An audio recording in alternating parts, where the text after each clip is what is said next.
Manipur punnadagi ಅಭ್ಯಾಸ ಮಣಿಪುರದ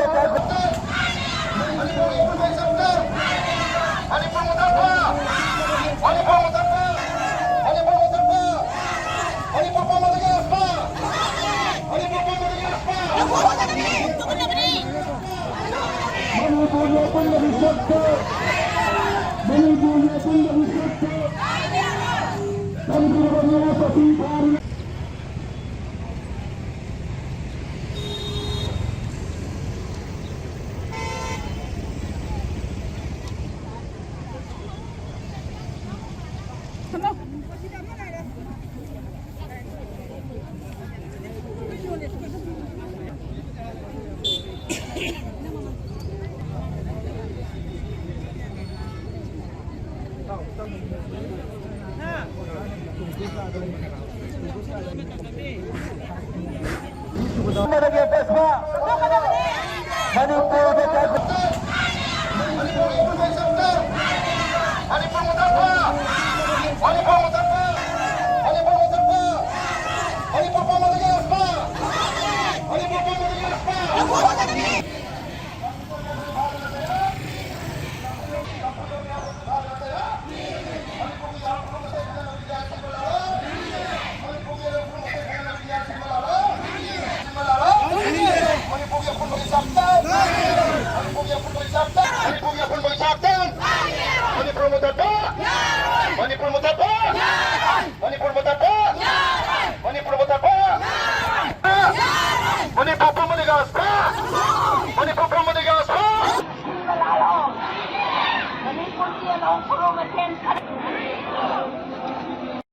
मफम खुदिंदगी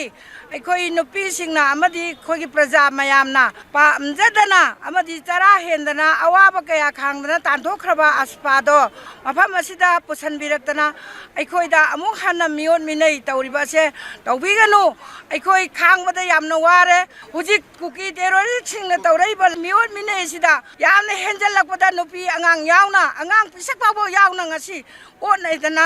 पुनरा इसिंगदा थादरकबा अमदी नुपी सिंगबु कांगदा लोलबा नुपी फाव फाबिदना अखोई दा चथरैबा लालसे सिगी मथक्सिदा अस्पा मुक थमजन बिरकपसे अखोई इंडिया की फिबा नुंगदा चंद्रबरा मणिपुर हाइबा लैपाकसे अखोई से इंडिया नि हाइदना अखोई लेजरिबनी अदुना अखोई इंडिया अमा ओइबनिना अस्पा से थमजन बिरकनु अस्पा से अथुबा मतमदा लौथोकपिगिदना